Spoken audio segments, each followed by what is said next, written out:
छी, मुसहर हो का? दूर हटो बे। अरे ये सब चूहा खाता है। सही सुना, चूहा खाते हैं। ये मुसहर जाति है। स्थानीय भाषा में मूस को चूहा कहा जाता है और इसलिए जो चूहा पकड़ता है उसे मुसहर कहा जाता है। झारखंड में इन्हें भुइयां कहा जाता है। जमीन खोदने के कारण इनका ये नाम पड़ा। इन्हें बनवासी, मांझी और अजवार जैसे नामों से भी जाना जाता है। लेकिन इससे हमें क्या? हम तो जानते हैं कि ये अपने देश में जाति है कि जाति ही नहीं। लेकिन बिहार से हजारों किलोमीटर दूर केरला में रहने वाली इस लड़की को बहुत फर्क पड़ता है। तभी तो दक्षिण के सबसे विकसित राज्य केरल से होने के बावजूद इन्होंने बिहार में आने के लिए अपना घर कोट्टयम छोड़ दिया और उस उम्र में ये बिहार आ गई जिस उम्र में कई बच्चे यही सोच रहे होते हैं कि आगे ये विषय पढ़ें या ये विषय पढ़ें और इसका बॉयफ्रेंड या गर्लफ्रेंड कैसा दिख रहा है। जी हाँ, 16 साल की उम्र भला होती ही क्या है। सुधा वर्गीस ने जब पहली बार अपने पिता को बिहार जाने की बात कही थी तो पिता बिल्कुल चुप हो गए, कुछ नहीं बोले। लेकिन सुधा वर्गीस के अंदर तूफान चल रहा था। उन्होंने बिहार जाने का फैसला कर लिया था। सवाल उठता है कि आखिर ऐसा क्या हो गया कि सुधा जिस राज्य की भाषा बोलना नहीं जानती, समझती नहीं थी, ना ही अंग्रेजी जानती थी, उस राज्य में जाने की जिद क्यों कर रही थी? दरअसल इसके पीछे है 1960 का वो दशक जब एक दिन वो अपनी स्कूल की लाइब्रेरी में थी और एक मैगजीन पढ़ रही थी। उसमें बिहार की कुछ ऐसी तस्वीरें थी जिसमें बंजर जमीन पर रहने वाले मुसहर समुदाय की बदहाली दिखाई गई थी। दोस्तों, भावनाओं को किसी भी भाषा की जरूरत नहीं होती। सुधा के लिए ये किसी ट्रिगर पॉइंट की तरह था। वो गहरी सोच में डूब गई कि मुसहर जाति की बदहाली ने उन्हें सोचने को मजबूर कर दिया। वो रात भर सो नहीं पाई। उन्होंने सुबह उठते ही ठान लिया था कि कैसे भी करके बिहार की ट्रेन पकड़ना है और बिहार जाना है। 12वीं पास करने का इंतजार था और वो दिन भी आ गया। सुधा ने पहले एक संस्था से खुद को जोड़ा। वो सबसे पहले बिहार के जमालपुर पहुंची। वहाँ उन्होंने नोट्रेडम स्कूल में पढ़ाना शुरू कर दिया। लेकिन कुछ दिनों बाद ही सुधा समझ गई कि ये उनकी मंजिल नहीं।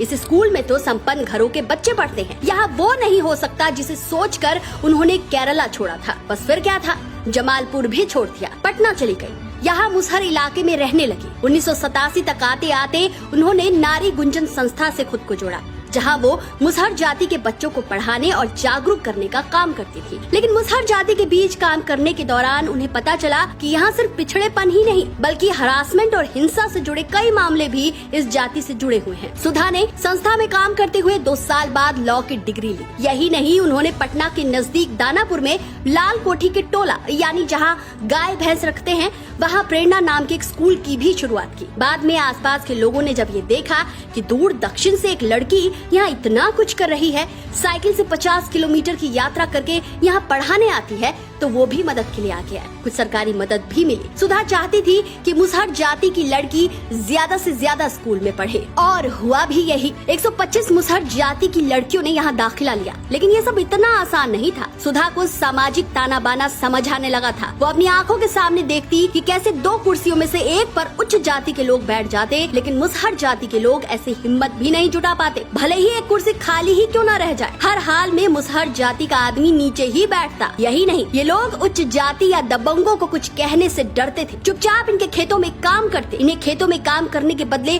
कुछ अनाज मिल जाता था। लेकिन ये इतना पर्याप्त नहीं होता, सो ये मजबूरी में चूहा पकड़ते। 1987 में सुधा वर्गीस ने नारी गुंजन नामक संस्था की स्थापना की ताकि मुसहर महिलाओं को उनके कानूनी अधिकारों के बारे में जानकारी दी। सुधा की कानून की डिग्री यहाँ काम आई और सब कुछ समझते बूझते उन्होंने मुसहरों के साथ रहते काम करते 21 साल बिता दिए। लेकिन एक दिन अचानक साल 2005 में उन्हें ये इलाका छोड़कर जाना पड़ा। उन्हें मजबूर होना पड़ा क्योंकि कुछ दबंगों को उनका काम, उनका नाम पसंद नहीं आ रहा था। सो रास्ते से उन्हें हटाने के लिए षड्यंत्र होने लगे। जिस समाज में उन्होंने उम्र गुजार दी वहाँ उन्हें हत्या की धमकी मिलनी शुरू हो गई। आखिरकार उन्हें ये इलाका छोड़ना पड़ा, पर जज्बा नहीं, वो यहाँ भी नहीं रुकी। उन्होंने मुसहर महिलाओं को आत्मनिर्भर बनाने का ठाना। 10 महिलाओं का एक ग्रुप बनाया। उन्हें पट्टे पर जमीन दिलाई, खेती सिखाई। धीरे धीरे इन महिलाओं को आमदनी होने लगी और सैकड़ों महिलाएं भी ये देखकर जुड़ने लगी। कुछ सालों बाद तस्वीर बदली और मुसहर महिलाएं अपने नाम पर जमीन खरीदने लगी। आपको जानकर हैरानी होगी, सुधा जी ने शादी ही नहीं की। आज ये 73 साल की हो गई हैं। आज भी दलितों को जागरूक कर रही हैं। कहते हैं ना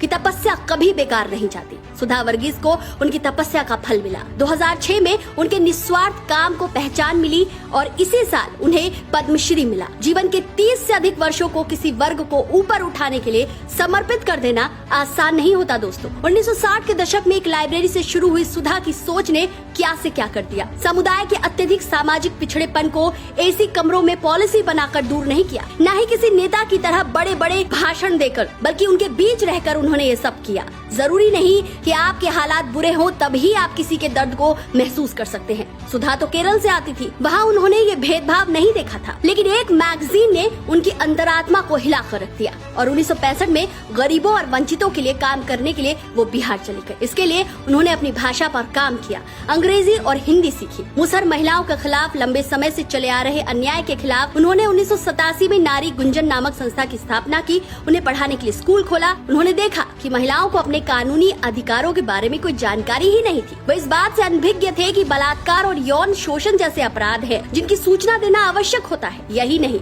किसी मुसहर महिला के साथ अपराध हो भी जाता तो पुलिस अधिकारी भी ऐसी प्रतिक्रिया देते कि आप सपने में भी सोच नहीं सकते। अधिकारी कहते, ऐसे गंदे कपड़े पहनने वाली लड़की का बलात्कार कौन करेगा? सोचिए, ऐसे माहौल में कौन थाने जाएगा? मुसहर महिलाएं कहती हैं, पुलिस उन्हें बुरी तरह से पीटेगी। ये सब देखते हुए सुधा की वकालत काम आई। 2 साल से भी कम समय में उन्होंने 9 बलात्कार के मामले दर्ज किए। वे कहती हैं कि मुसहर हर दूसरे गांव में ऐसा ही अनुभव कर रहे थे। आज दोस्तों, सब कुछ सुधा वर्गीस की ही तपस्या का फल है कि अब मुसहर जाति की लड़कियां पहली पीढ़ी की शिक्षार्थी बन रही हैं। वे डॉक्टर, इंजीनियर और शिक्षक बनने का सपना देख रही हैं। यही नहीं, वो कराटे, पेंटिंग, कला और शिल्प सीख रही हैं। गुजरात में आयोजित एक कराटे प्रतियोगिता में ये लड़कियां स्वर्ण, रजत और कांस्य पदक जीत कर ला रही हैं। जापान में अंतर्राष्ट्रीय मार्शल आर्ट चैंपियनशिप में भाग ले रही हैं। नारी गुंजन सरगम महिला बैंड भी बनाया गया है, जिसे हर तरफ से व्यापक सराहना मिल रही है। सुधा कहती है, ये तो बस एक शुरुआत है। सिर्फ हंगामा खड़ा करना मेरा मकसद नहीं, मेरी कोशिश है कि ये सूरत बदलनी चाहिए। दुष्यंत कुमार जी की प्रसिद्ध कविता को सुधा जी ने जिया है। दोस्तों, जब हम अन्य मनुष्यों को देखें तो हम केवल मनुष्यों को देखें। यहीं से समानता की शुरुआत होगी। सुधा को आगे के लिए बहुत उम्मीदें हैं कि इन समुदायों का भविष्य अतीत की सभी त्रासदियों को ठीक कर देगा। आप क्या मानते हैं?